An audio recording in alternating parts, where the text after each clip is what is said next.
a Leoa não tinha culpa. Eu vou falar agora com a Verônica Oliveira, que vocês já devem ter visto ela em vários sites, porque ela, de tantas pessoas falando besteiras, mas a Verônica pode colocar ela, por favor, dividido tela agora. A Verônica, a conselheira tutelar, que há 10 anos, já é o terceiro mandato dela, cuidava, para nós, um personagem de internet, para ela não. Para ela já era alguém que precisava ter sido socorrido. Verônica, dá para ver no seu semblante. Eu espero que não seja mais uma entrevista que você esteja dando agora. Eu quero falar sobre saúde mental. Boa noite, obrigado por estar aqui no Geraldo Luiz TV. Como que você está depois de tudo que você viveu e viu a morte de perto desse menino que você conheceu criança? Boa noite.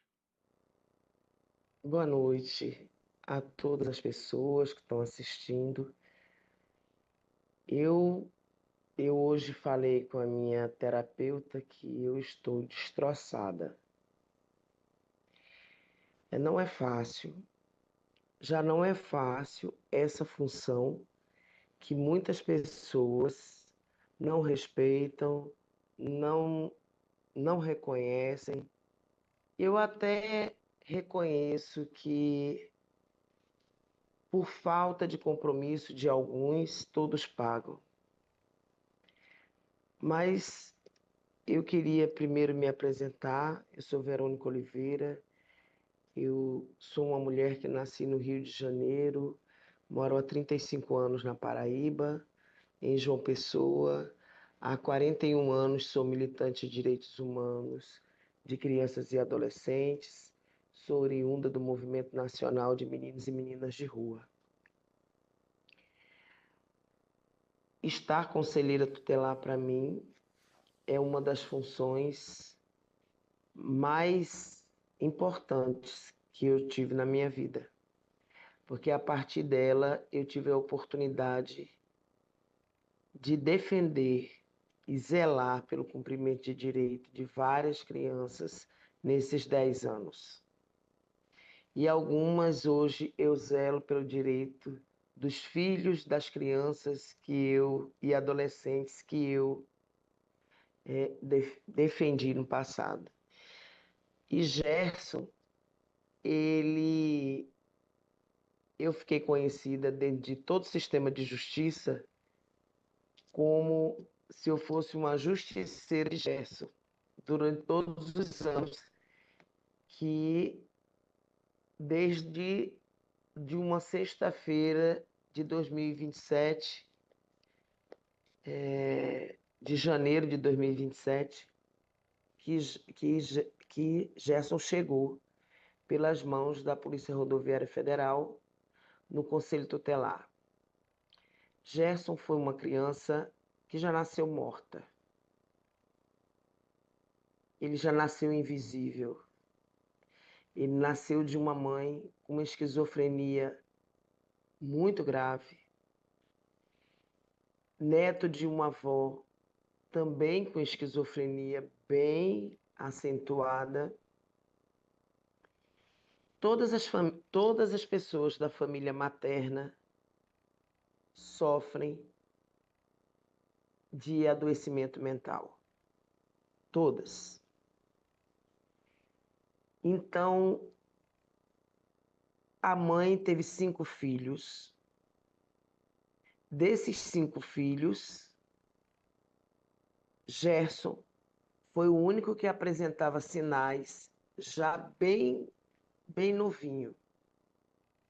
Como ela era uma mulher, ela, na realidade, ela parece que está em surto todo momento, porque ela não faz tratamento, ela não toma medicação, então ela não fica regulada nunca. Então, ela, diante da negligência não proposital, mas da negligência por conta da saúde mental, antes de eu assumir como conselheira, bem antes, ela foi encaminhada, junto com os 5 filhos, para uma instituição que recebia mães e filhos. Ela foi encaminhada para lá, numa oportunidade de tentar ver se ela conseguia ter um mínimo de cuidado com os filhos. Só que mesmo com acompanhamento, mesmo estando na instituição, ela não demonstrava capacidade psíquica de tomar conta dos filhos. Então, ela foi destituída do poder familiar dos 5 filhos. E 4 dos 5 foram adotados. Gerson não foi adotado. Ela teve que sair da instituição, os irmãos foram adotados e ele ficou sozinho nessa instituição. Gerson nunca assimilou que a mãe não era mais mãe, legalmente. Então, nesse dia, e assim, entre 3 e 4 anos depois que a mãe saiu, ele arrumou um jeito de fugir. Essa casa de acolhida, essa instituição, ficava no interior, próximo, Pedras de Fogo. E ele vinha pela BR-230 caminhando para chegar. A intenção dele, aos 10 anos de idade, era chegar na casa da mãe, no bairro de Mangabeira, que é o território que eu atuo há 10 anos como conselheira tutelar. Quando ele vinha no caminho, a polícia rodoviária identificou aquela criança andarilha, abordou e ele disse, muito esperto, né? Ele disse que tinha fugido de casa na noite anterior e estava perdido. E queria voltar para casa, que era em Mangabeira, mas não sabia o caminho. A polícia rodoviária botou ele no carro e trouxe até Mangabeira ao Conselho Tutelar. Quando ele chegou no Conselho Tutelar, são tantas crianças que entram no conselho, eu falei, eu acho que eu já te vi. Ele disse, você me viu semana passada que eu vim atrás de vaga para a escola com a minha mãe. Na verdade, tinham 4 anos que esse menino não vinha em Mangabeira. Quando a a Rodoviária Federal foi embora, ele contou a verdade. E aí ele disse que queria ver a mãe. Nós fomos até a casa da avó, que ele morava com a mãe, e chegando lá, tanto a mãe como a avó rejeitaram ele por medo. Ele se dirigiu à mãe para abraçar, a mãe fez, não, não posso lhe abraçar. O juiz disse que eu não sou mais sua mãe. Eu não sou mais sua mãe, menino, vá com ela. E ele chorava e dizia, não, você é minha mãe. E ela dizia, eu não sou mais, eu não sou mais. Nós levamos do conselho. Chegando no conselho tutelar, foi uma cena assim muito comovente, porque ele se agarrava a ela e ela querendo abraçar ele, mas com medo. E aí nós conseguimos, ela só falava assim, leve ele, senão eu vou ser presa. A gente tentava explicar, ela não entendia. Nós acabamos levando o Gerson para o acolhimento na instituição Morada do Betinho para fazer a proteção dele.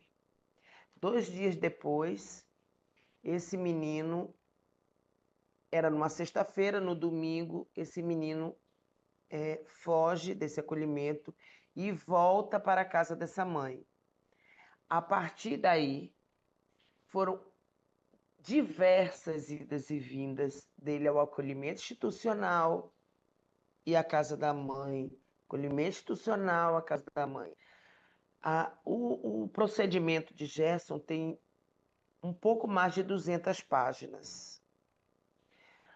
Diversas vezes nós solicitamos o atendimento, porque você não precisava conversar 5 minutos com ele para perceber que ele tinha um transtorno. Não precisava. Então, Gerson foi crescendo. Na infância, a gente conseguia, mas não, o acolhimento institucional, que naquele momento precisava, era ele que era o guardião, que precisava cuidar dessa saúde mental de Gerson, levava Gerson para o atendimento e não se obtinha um laudo. Ou seja, Gerson foi violado no direito de ter uma família quando a própria instituição dizia para os adotantes que ele era um menino perverso. Gerson começou a ser violado no seu direito a um laudo na infância. Quando Gerson se torna adolescente, que aí, além do transtorno, vem todas as mudanças hormonais, a coisa vai ficando fica mais agravante. E ele começa a ter alguns surtos. E nessas fugas e surtos, e aí eu quero abrir um parêntese aqui e dizer que Gerson não fazia uso de substâncias ilícitas. Imagine um menino com todo esse histórico, mas ele não usava nenhum tipo de droga. Até aí, não. Toda vez que Gerson fugia, quem ele procurava era o Conselho Tutelar. Todo o colegiado do Conselho Tutelar Mangabeira nesses anos atendeu Gerson. Ele se apegou a mim, nós criamos uma afinidade, porque eu fui a única conselheira que estou lá desde 2016. No meu segundo mandato, eu fui a única reeleita e agora o colegiado passado foi reeleito. Mas Gerson começou em 2017, então eu vim acompanhando e eu acabo me apegando muito, eu me envolvo muito nos casos que eu atendo, eu acabei me apegando muito a ele, diante de toda uma vulnerabilidade da inocência daquela criança. Ele era extremamente inocente. Ele não conseguia perceber maldade nele. E aí, na adolescência, ele começou a ter alguns surtos. Nesses surtos, ele precisou ser internado no complexo psiquiátrico Juliano Moreira. E aí não fomos nós que internamos, foi o acolhimento institucional, mas Gerson se sentiu protegido naquele espaço, porque lá ele era medicado e lá ele se sentia melhor. Então ele começou a dizer que não queria ir para o abrigo, ele queria morar no Juliano Moreira. Agora você imagina uma criança de 12, 13 anos, um adolescente querendo morar em um complexo psiquiátrico. E aí eu trago a reflexão. Quem acolhia Gerson? Era o acolhimento institucional ou era o complexo psiquiátrico? Ele simulava, muitas vezes, surtos e acabava surtando depois para poder ficar no Juliano Moreira. E chegou um tempo, só que isso aí é uma avaliação minha e eu briguei muito, não foi pouco. Eu briguei muito, em muitas audiências. Eu briguei com o Juliano Moreira, porque, para que ele não ficasse lá, isso aí no meu entender, a psiquiatra do Juliano Moreira dizia que Gerson não tinha nada, que ele tinha, o problema dele era comportamental. E aí, todo mundo da rede de proteção conseguia enxergar o adoecimento mental de Gerson. Mas o Juliano Moreira dizia que era só porque ele era um menino que não foi educado, era comportamental. Mesmo ele tendo um histórico de esquizofrenia em toda a família, ele não tinha problema nenhum. Então, diante das atitudes de Gerson, ele foi para o sistema socioeducativo. Porque se o laudo da psiquiatra, do complexo psiquiátrico Juliano Moreira, era que ele não tinha, era um parecer, não era um laudo, era um parecer de que o problema dele era comportamental, então, onde ele deveria estar diante daquelas atitudes que levavam ele a cometer um ato infracional, não era num tratamento clínico, era dentro do sistema educativo. E foi para lá que Gerson foi. Mas quando Gerson conheceu o sistema socioeducativo, ele também não queria mais sair do sistema socioeducativo, porque lá ele também se sentia seguro. Ou seja, Gerson sempre esteve enjaulado. Gerson, várias vezes, quando saía do sistema socioeducativo, ele arrumava um jeito de voltar. Ele tinha uma facilidade de escalar, como ele teve facilidade de escalar o muro de 6 metros. Gerson escalou o muro do CEA, que é o Centro de Educativo para Adolescentes, que é uma casa socioeducativa. Ele chegou ao ponto de, quando ele não conseguiu mais entrar, ele escalou e pulou o muro para dentro do CEA. Muitos pulam para fora. Ele pulou para dentro do CEA. E aí, a equipe técnica do CEA começou a perceber que aquele menino precisava urgentemente de um laudo, porque ele foi violado no direito na infância, que se ele tivesse o laudo na infância, ele estava sendo tratado de forma correta. Ele chegaria na adolescência regulado, mas não. Depois de muitos anos na socioeducação,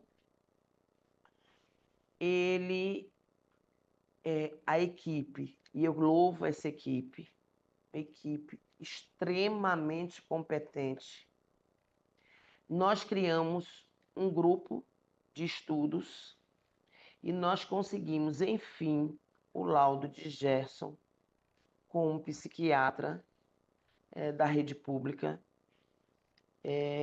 e a partir daí nós começamos a lutar para que Gerson tivesse tratamento.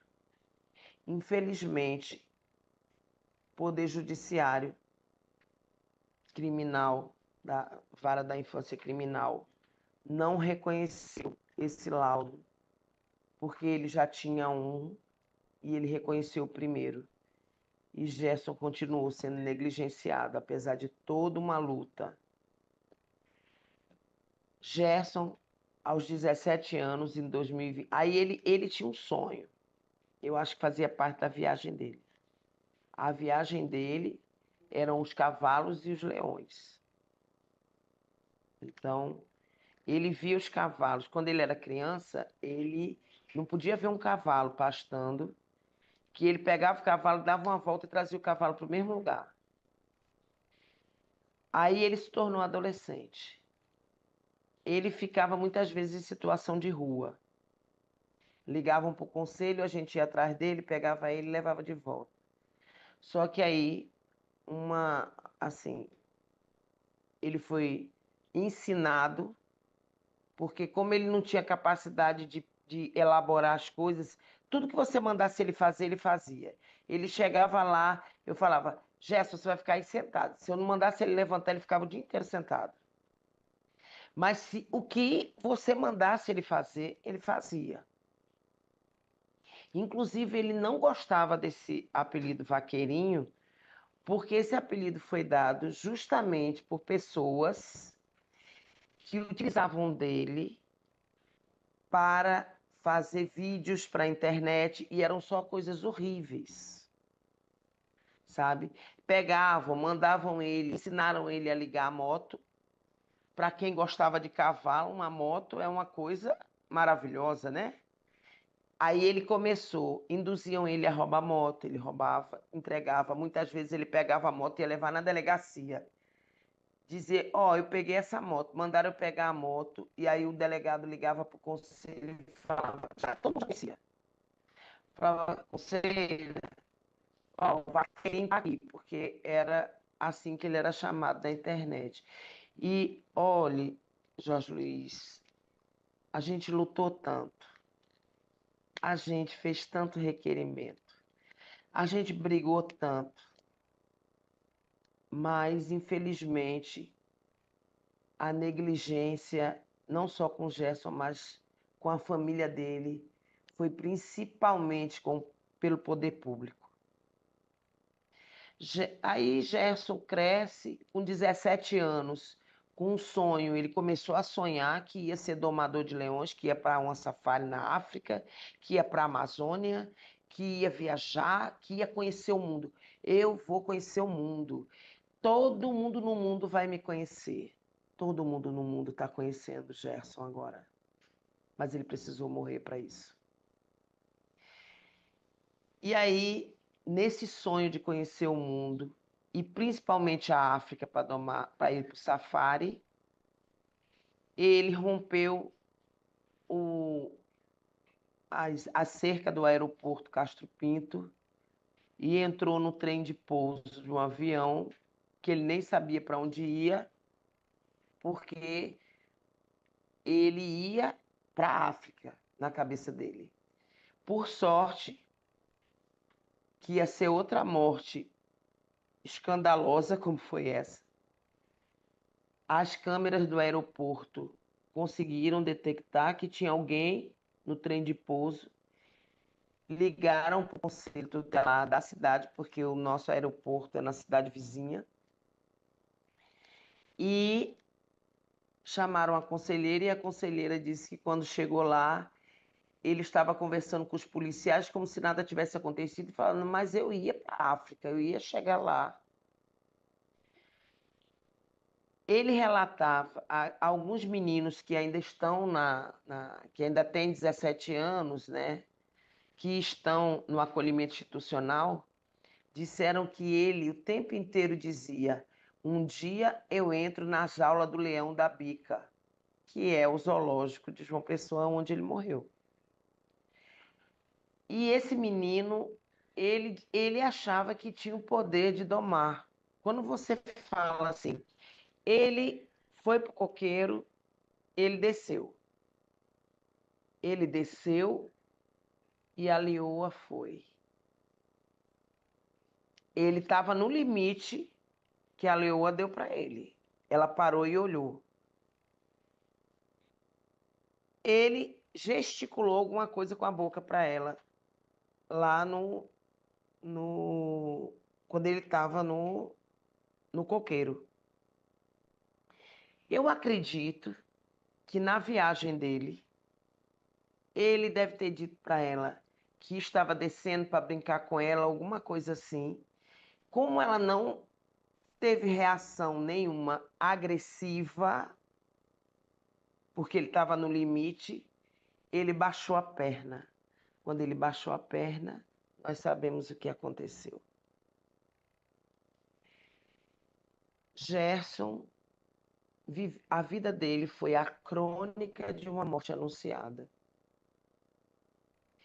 Várias vezes, durante audiências, eu dizia, eu estou avisando, Gerson vai morrer. E quando ele morrer, eu não vou me calar.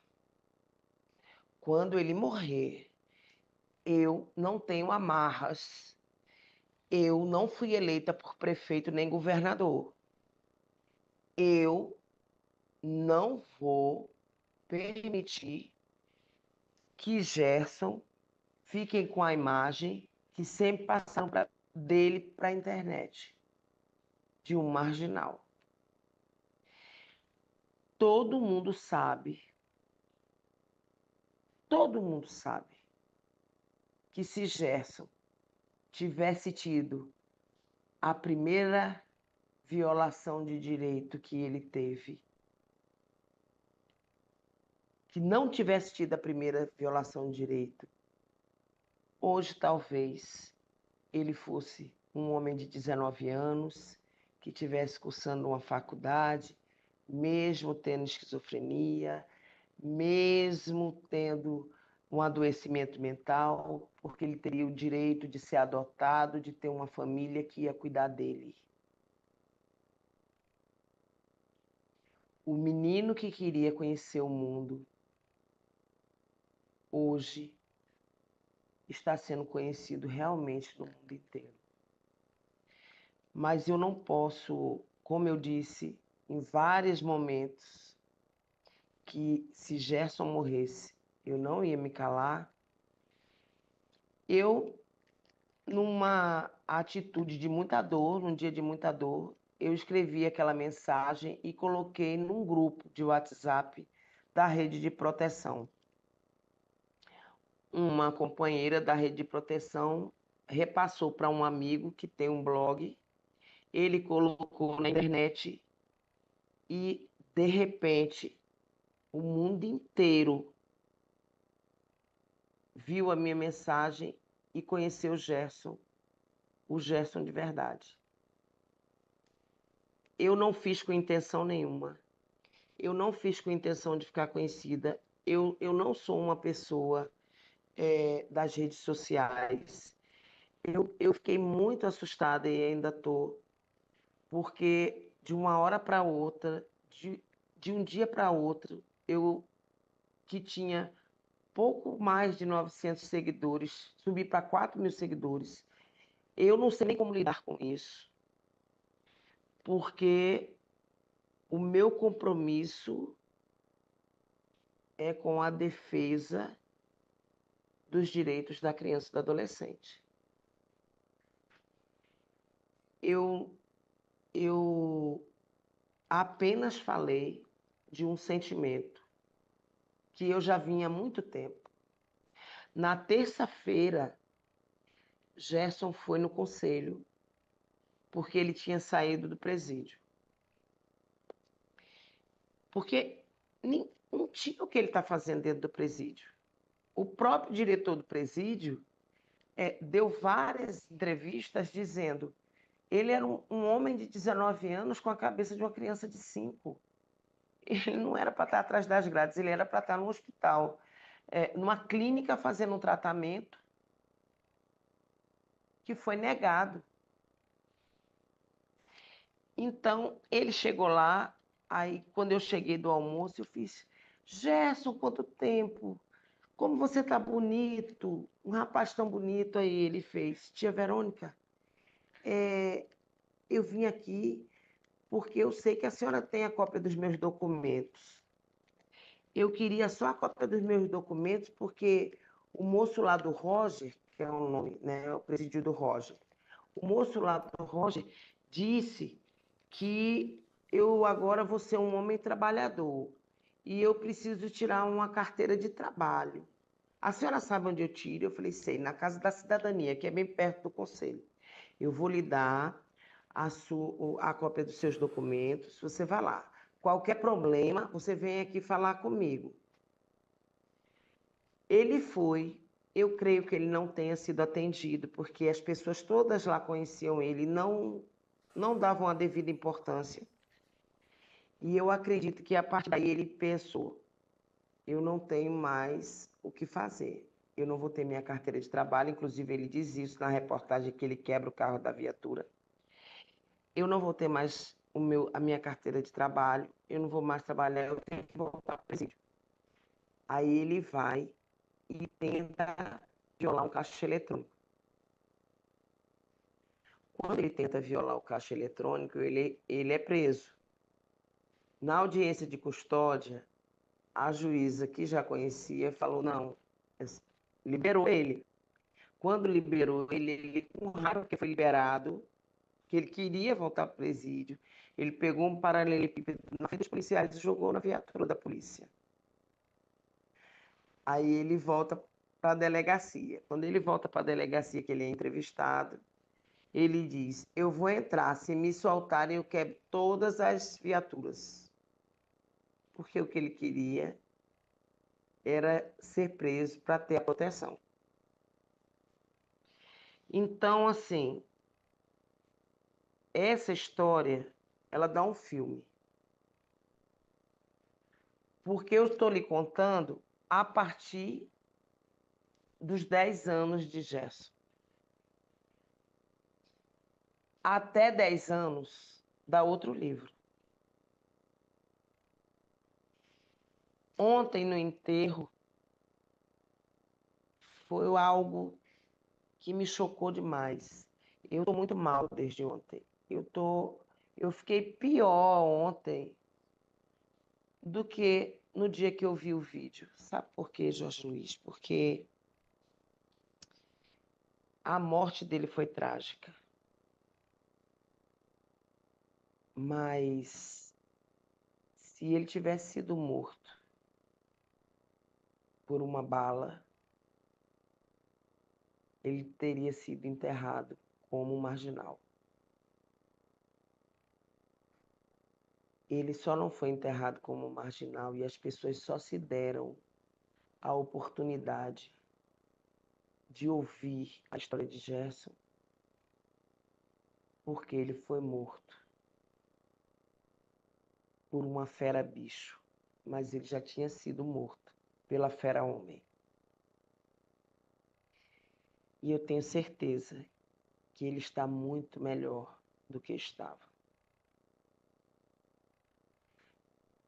Então, ontem me chocou mais foi porque colocaram ele para ser enterrado o poder público no pior cemitério que nós temos, num cemitério que é conhecido por ser um cemitério que enterra adolescentes envolvidos com tráfico. A cova de Gerson não tinha 7 palmos. Se ela tivesse 4, tinha muito. O caixão ficou rente à beirada da cova. A terra que jogaram, se você pisar em cima, afunda no caixão. Não tinha uma placa de cimento. Era um buraco que enterra indigente. E quando eu olhava ao redor, todas as fotos daqui estavam enterradas em buracos iguais a dele. Eram de adolescentes. Eu saí de lá extremamente mal. Hoje era meu dia de plantão. Eu fui para uma audiência de manhã. Eu cheguei ainda agora do conselho. Eu passei o dia com dores no corpo, com uma sonolência, com uma falta de energia, porque é muito indigno o que fizeram a vida inteira com esse menino. Ele merecia, pelo menos, um enterro digno. Pelo menos. A única coisa bonita que teve foi a fala do padre José Carlos, maravilhoso, que a instituição que lá no passado violou não queria nem uma missa. Fez aquela coisa, mas não queria uma missa. Queria uma missa, porque disse que não podia ter missa em lugar sujo. E esse cemitério onde ele estava, a capela está cheia de ossos, até em cima. Ele foi velado ao lado da capela, porque dentro da capela ninguém pode entrar, porque está cheio de sacos de ossos amontoados. E aí eles disseram que ali não era digno de ter uma missa. Por favor, minha gente. Então, nós solicitamos um padre digno. E esse padre foi Padre José Carlos, que fez uma fala belíssima, porque ele fez uma analogia da vida de Gerson à vida de João Grilo, de Ariano Suassuna, em um Alto da Compadecida. Então,